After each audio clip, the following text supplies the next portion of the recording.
What do you think is going to happen? Are we going to end up having a budget before October 1st or not? Yeah, I feel certain we will, Cliff. And what I've been telling people is, they ask, why haven't you passed a budget yet? Well, we have passed a budget. The Senate now has passed a budget twice, both times without raising taxes and living within current means and downsizing government. Now, was it austere and uncomfortable? To some degree, yes, it was, but it was still what we said we would do. We would not be going in there with the intent of asking people to pay into a system that I currently believe is somewhat broken, and in order to pad things so that we don't have to make hard decisions.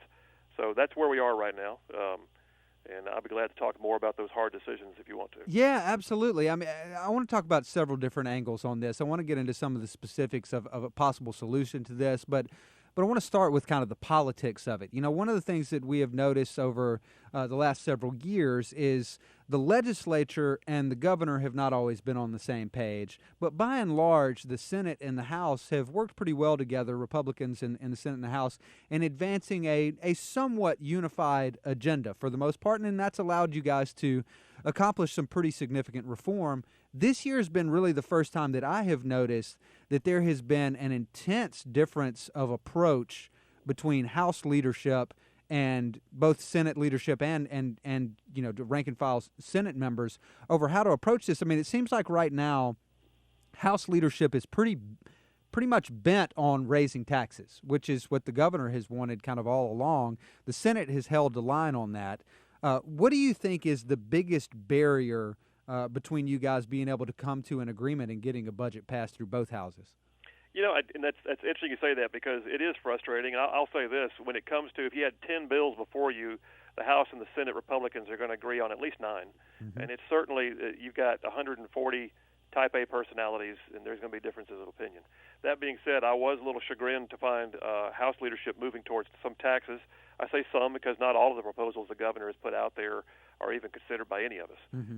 But there was more movement towards taxes in the House, obviously. But they didn't even get those out of committee. So, the rank and file membership of the House was obviously not inclined to take up taxes as, one of their funding points. So that being said, yeah, do we disagree? I think so. And I think where the real disagreement begins, and what we're going to wind up seeing a far more overt conversation on in the second special session, is the fact that many of us do believe that there is a surplus in Montgomery. We are just prevented from being able to make use of it for the good of the state overall.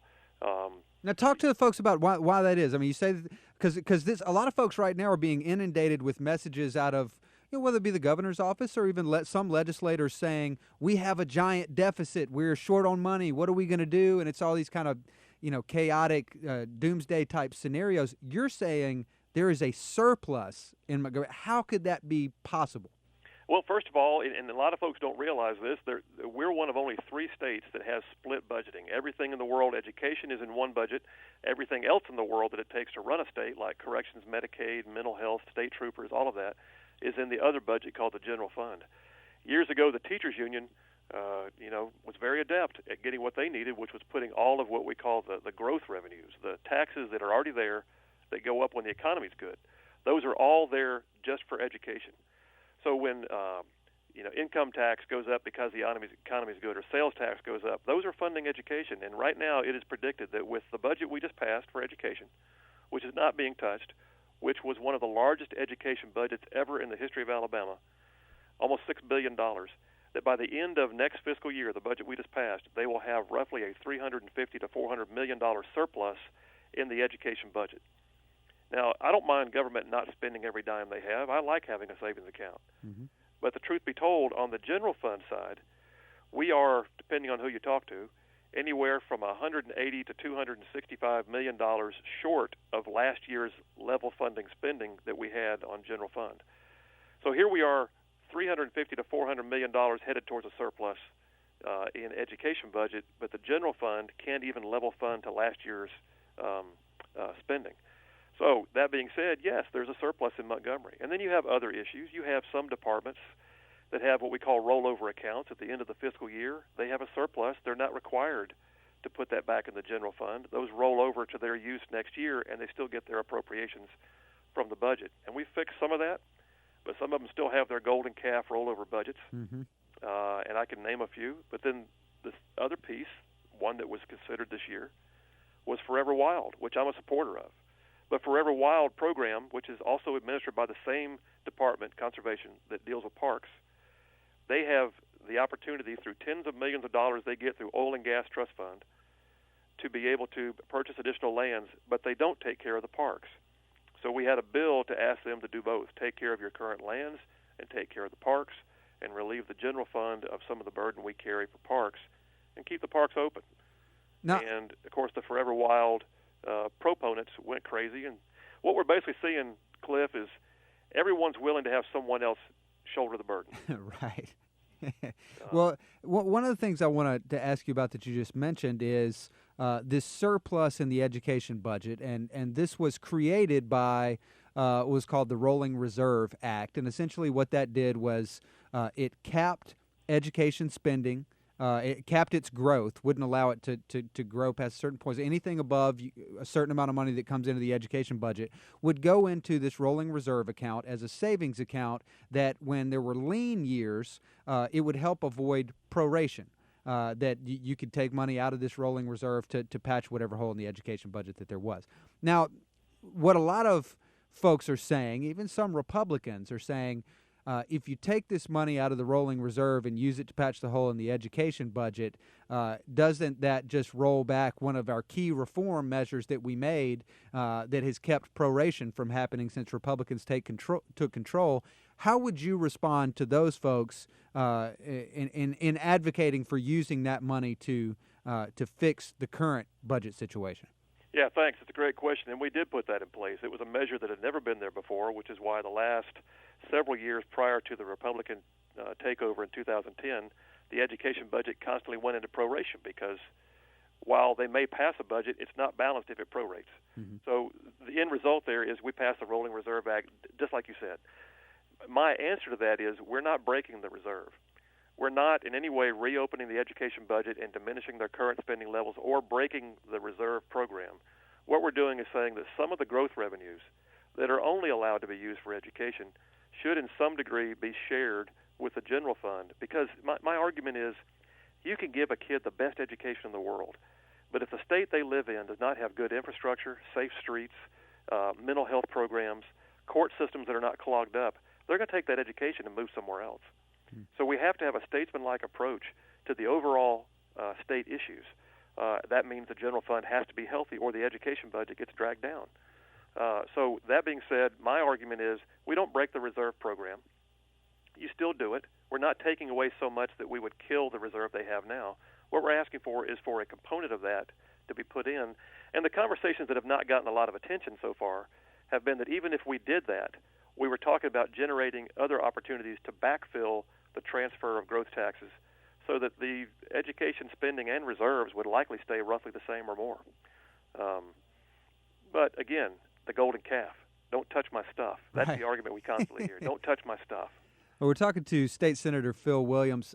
Senator, one of the things that, well, let me give you guys some credit, first of all. I think when Republicans were swept into power in 2010, you guys ran on what was called the Republican Handshake with Alabama. It's basically these series of promises, campaign promises, that you guys said, if we get elected, these are things that we're going to tackle together.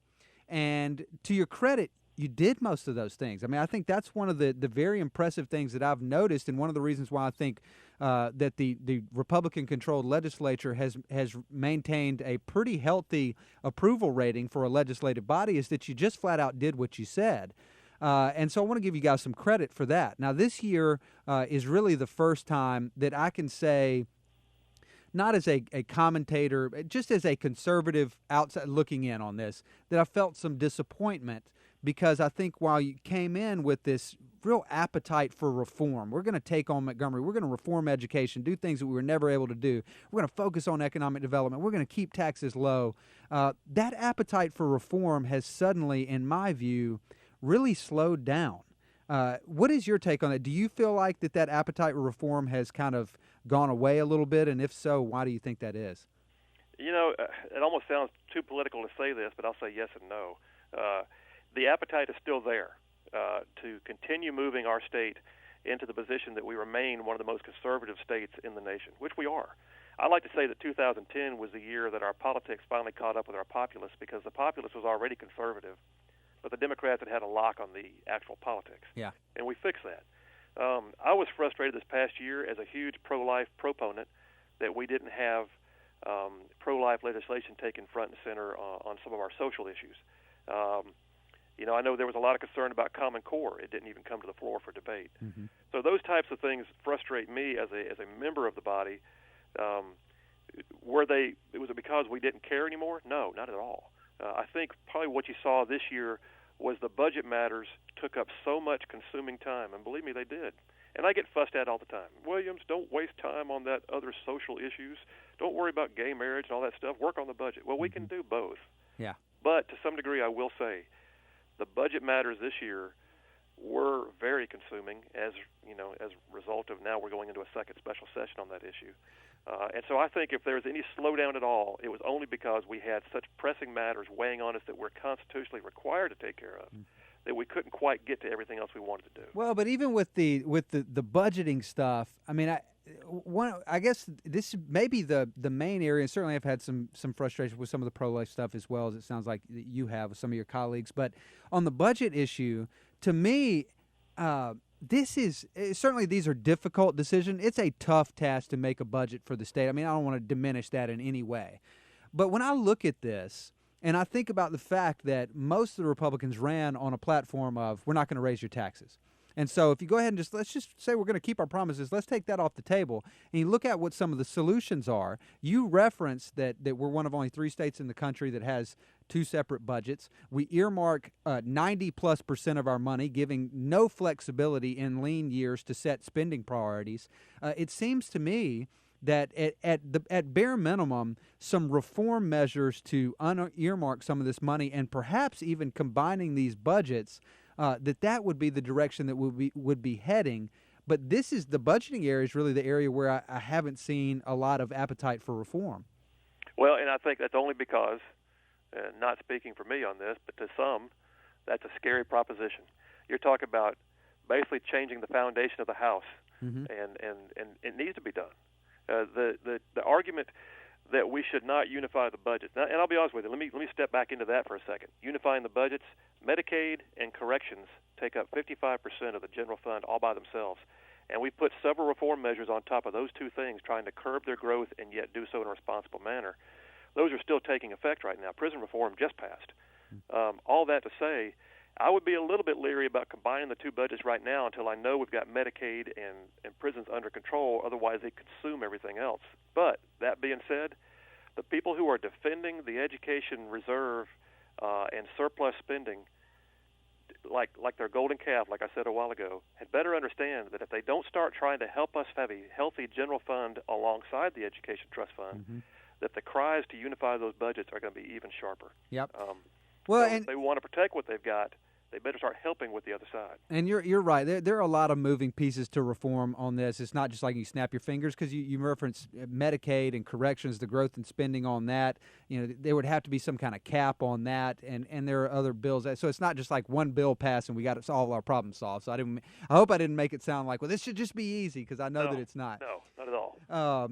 Well, I guess this comes down to the fundamental question when it comes to budgeting, and this is really, what I want to get your take on, is just, do you believe, and I think this is the question that all the legislators should be asking themselves, is do you believe that Alabama's government has enough money to function right now? I do, absolutely.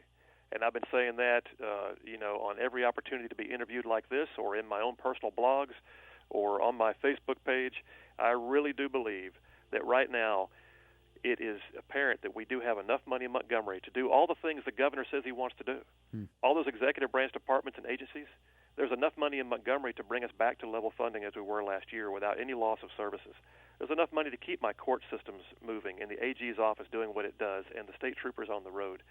But the fact that we can't access existing funds is infuriating. But at the same time, why should I turn around and ask an everyday citizen of Alabama to pay more into a system just because the decisions have not been made to allocate current revenues in a way that I think is good stewardship?